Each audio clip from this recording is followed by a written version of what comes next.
Британдық мектепте қазақ тілін оқыту өте маңызды. Себебі қазақ тілін оқу арқылы, қазақ тілін үйрену арқылы оқушылар қазақтың мәдениетін және тарихын тереңірек ары қарай түсіне алады. Бұл оқушылардың түрлі мәдениеттерді және тілдерді құрметтеуіне ықпал етеді. Сонымен қатар көптілділік қазіргі заманның қажетті дағдысы болып табылады және балалар бірнеше тілде сөйлеу арқылы халықаралық деңгейде өзара түсіністікке қол жеткізе алады.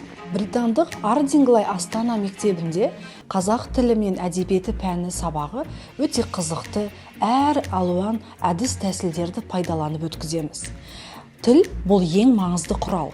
Өздеріңіз білесіздер, қазақ тіліне біздің мектеп өте ерекше көңіл бөлуде. Қазақстандық мерекелер менен қазақ тілінде қарым-қатынас жасау үшін жақсы жағдай жасауда. Қорыта айтқанда, қазақ тілін британдық мектепте оқыту оқушылардың әлемдік деңгейде білім алуы мен жеке дамуын ықпал етеді. Көптеген жаңа мүмкіндіктер ашады. Сонымен қатар бұл Қазақстанның мәдениеті мен тілін халықаралық аренада таныту үшін маңызды қадам болып табылады.